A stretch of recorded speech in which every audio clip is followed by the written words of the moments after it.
ஆக்சுவலாக சொன்னால் நம்ப மாட்டீங்க, 100 கோடி 200 கோடி வடைகள் நம்ம தமிழ் சினிமாவில் சுடப்பட்டுக்கிட்டு தான் இருக்குது. அது முன்னாடியில் ஒரு படத்துக்கு போகிறோம் அப்படின்னா, ஏய் டைகர் கா ஹுக்கும். ஹலோ வெல்கம், நான் ரோபி, நான் காதலன். என்னடா கோட் ரிவ்யூ போடலை, டெம்ப்ளேட் ஒரு விதமாக இருக்குது, தினசாக இருக்கேன்னு நினைக்கலாம். ஆமாம், கிட்டத்தட்ட காலமாக இந்த 100 கோடி 200 கோடி வடைகள் நம்ம தமிழ் சினிமாவில் சுடப்பட்டுக்கிட்டு தான் இருக்குது.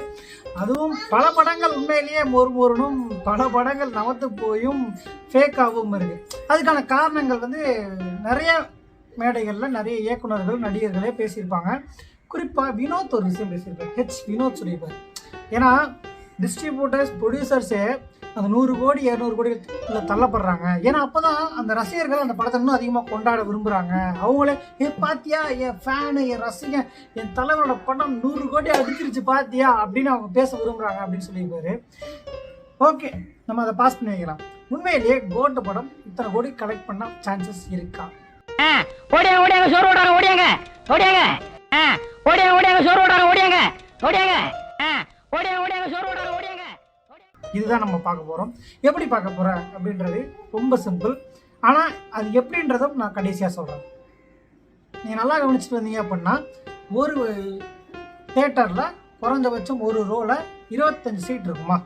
ஸோ A to Z 26, நம்ம 22 வச்சுக்கலாம். ஸோ 25 சீட்டு 22 ரோ எவ்வளோச்சு, 550 கவுண்ட்டு. நம்ம 500 வச்சுக்கலாம், நம்ம டிக்கெட் ஃபுல்லாக வச்சுக்கலாம். ஆனால் டு பி ஃப்ரேங்க், நான் சென்னையில் எல்லா ஏரியாவிலும் செக் பண்ணும்போது அதிகபட்சமாக முதல் நாள் எல்லா ஷோவுமே ஹவுஸ்ஃபுல். ஸோ நம்ம ஒரு 50 டிக்கெட் கம்மியாக வச்சுக்கிட்டு ஒரு 500 வச்சுக்கலாம். ஸோ 500 வச்சாலே ஒரு தேட்டருக்கு ஒரு நாளைக்கு 7 ஷோ ஓட்டியிருக்காங்க, நம்ம 6 ஷோ வச்சுக்கலாம். ஸோ அப்படி வச்சுக்கிட்டீங்க அப்படின்னா கிட்டத்தட்ட எவ்வளோ வருது, 95,000 வருது. இது வந்து ஒரு நாளைக்கு, ஒரு ஷோக்கு. இதுவே ஒரு நாளைக்கு 6 ஷோ அப்படின்னு கணக்கு பண்ணும்போது எவ்வளோ ஆகுது, 5 லட்சம் கிட்ட வருதா. இப்போ ஒரு தேட்டரில் 6 ஷோ ஓட்டும் போது 5 லட்சம்.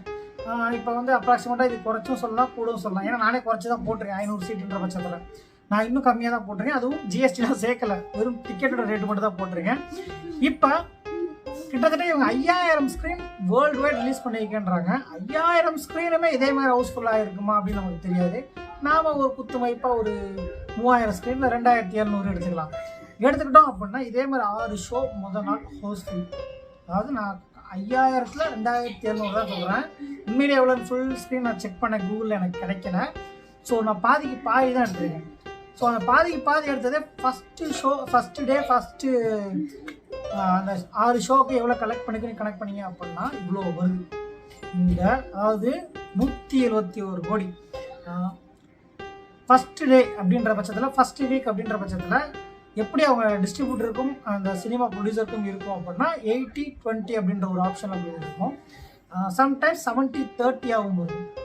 அதுக்கு அடுத்த வாரங்களில் தான் அது 60-40 ஆகும். அதுக்கு அடுத்த வாரங்களில் 50-50 ஆகும். இதுதான் நடைமுறையில் இருக்கிறது அப்படி நம்புகிறேன். ஏன்னா எனக்கு எப்படி தெரியும், நான் சொல்கிறது வந்து ஒரு 4 வருஷம் முன்னாடி உள்ள கணக்கு. இப்போ 80-20 இல்லை 90-10 கூட தெரியல. பட் நம்ம 80-20 எடுத்துப்போம். 80-20 எடுத்துக்கிட்டிங்க அப்படின்னா 121 கோடியிலேருந்து 80% அப்படின்றது வந்து 136 கோடி வருதா. ஸோ 136 கோடி அப்படின்ற பட்சத்தில் அவங்க எவ்வளோ போட்டாங்க, 122. எஸ், இதான் நினைக்கிறேன், மறந்தேன். ஆமாம், 122. நம்ம 16 கோடி தள்ளி போட்டுடலாம், ஏதாச்சும் ஒரு அது இதுன்னு சொல்லி. அப்படி பார்த்தா கூட 120 கோடி வருது. அதாவது 5000 ஸ்க்ரீனில் 2700 ஸ்க்ரீன், பாதிக்கு பாதி பண்ணும்போதே உண்மையிலேயே 5000 ஸ்க்ரீன் ரிலீஸ் ஆகி உண்மையிலேயே வந்திருக்கும்.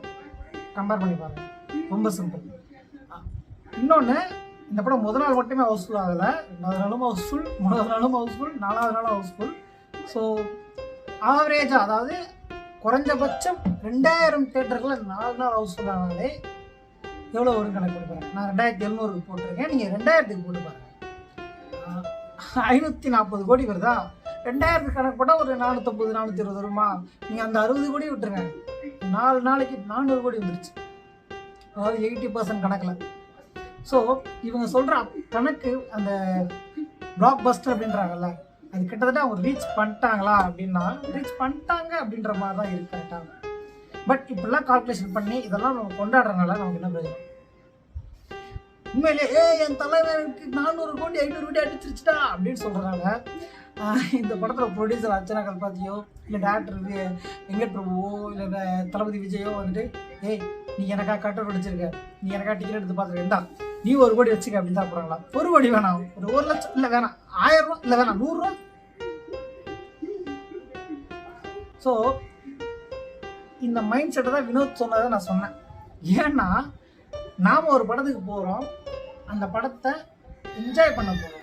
முன்னாடிலாம் ஒரு படத்துக்கு போகிறோம் அப்படின்னா ஏய் நம்ம தலைவரோட படம் வருது, நம்ம நடிகரோட படம் வருது, இந்த படம் இந்த டேரக்டரோட படம் வருது, வேறு லெவலில் பண்ணுவோம்ல அப்படின்னு அது ஒரு என்ஜாய்மெண்ட்டுக்காக போன ஒரு பெருங்கூட்டம் இருந்துச்சு, அந்த 90s கிட்ஸ் அப்படின்ற கூட்டம். பட் இன்னைக்கு பார்த்தீங்க அப்படின்னா அந்த 90s கிட்ஸ்லேயும் சரி நிறைய முரண்பாடுகள் டாக்ஸிக் அப்படின்னு சொல்லிட்டு முதல் நாள் போய் எப்படியா அந்த படத்தை கிழிச்சு நார்மலாக கிழிச்சு தொங்க விட்டுருப்பான் அப்படின்ற ஒரு மைண்ட் செட்டில் ஒரு கூட்டம் போய்கிட்டு இருக்கு. அந்த கூட்டத்தை தான் இந்த கொண்டாடணும்னு போகிற கூட்டம் கூட என்ன சொல்ற மழுங்கி போய் ஒருவேளை இருக்குமோ அப்படின்னு இவங்களோட வீடியோவையா ட்ரெண்ட் பண்ணி வயலாக்கிட்டு இருக்கு. ஒருத்தன் நல்லா படம் சூப்பராக இருக்குன்னு சொல்லியிருப்பான், அவனை மதிக்கவே மாட்டானுங்க. கிரிஞ்சா பேசலாம், மொக்கையா பேசலாம், சும்மா படம் நல்லா இருக்குன்னா போதுமா அப்படின்னு பேசலாம். இங்கே அவ்வளவு டாக்ஸிக் ஆயிடுச்சு. பட் நான் முன்னாடியே ஒரு வீடியோ போட்டிருக்கேன், சிம்பிளாக ஒரு படத்தை செலிப்ரேஷனுக்காக மட்டுமே போகிற கூட்டங்கள் அதிகமாக இருக்குது இன்னமும். அந்த கூட்டத்தினால தான் இந்த படம் இந்த வாரமும் ஹவுஸ்ஃபுல்லாக ஓடிட்டு இருக்கு. ஏன் அப்படின்னா நான் ரிவ்யூ போடுறதுக்கு காரணம் நான் வீட்டுக்குள்ளே தான் போடுறேன். என்னோட மனைவி பயங்கரமான அணில், வெறித்தனமான அணில். அவங்க வந்து உண்மையாக சொல்லணும் அப்படின்னா பீஸ்ட் பார்த்துட்டு வந்து நான் ரொம்ப நொந்து போயிருந்தேன். அவங்க வரவே இல்லை படத்துக்கு, கூப்பிட்டேன், அவங்க வரவே இல்லை. பட் வீடியோ பார்த்துட்டு வெறித்தனமாக படம் தரமாக இருக்குது தர மாதிரி இருக்குன்னு கூப்பிட்டேன், வந்தாங்க. வாரிசும் அதே மாதிரி தான் போனோம். ஸோ கிட்டத்தட்ட இந்த படமும் அவங்களுக்காக தான் கொண்டாட போகிறேன்.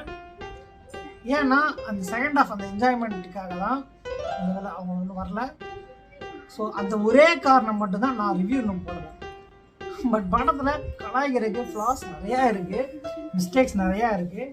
பட் அதெல்லாம் தாண்டி ஒரு செலிப்ரேஷனாக தேட்டரில் போய் கொண்டாடுறதுக்கு இந்த படத்தில் நிறைய இருக்குது. கொடுத்த 190 ரூபாய் ஒர்த்தா அப்படின்னா ஒர்த்துன்னு தான் சொல்லுவோம். ஆனாலும் மிஸ்டேக்ஸையும் சுற்றி கட்டணுமா இல்லையா ஒரு ரிவ்யூவராக? ஸோ ஸ்டே டியூன், அந்த வீடியோட சீக்கிரமே வர்றேன். இப்போ இந்த வீடியோ முடிச்சுக்கிறேன். ஆமாம் கிளம்பியாச்சு, 2:30 மணி ஷோ தான், போயிட்டு வரேன், பாய்.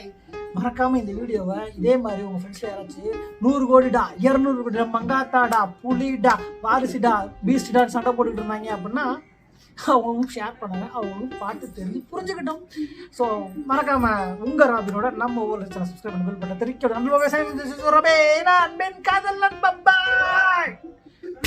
எஸ் சொல்ல மாட்டேன். ஒருவேளை நான் சொல்ல தப்பாக கூட இருக்கலாம், ஒருவேளை உங்கள்கிட்ட உண்மையிலேயே கரெக்டான டீட்டெயில் இருக்கலாம், அதையும் கமெண்ட்டில் சொல்லுங்கள். தப்பாக இருந்தால் அதை கரெக்ட் பண்ணி அடுத்த வீடியோவில் சொல்கிறேன்.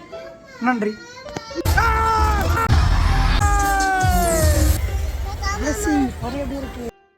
ஆக்சுவலாக சொன்னால் நம்ப மாட்டீங்க, இன்னைக்கு ஷோவும் ஹவுஸ்ஃபுல். நீங்கள் இதே பாருங்கள்.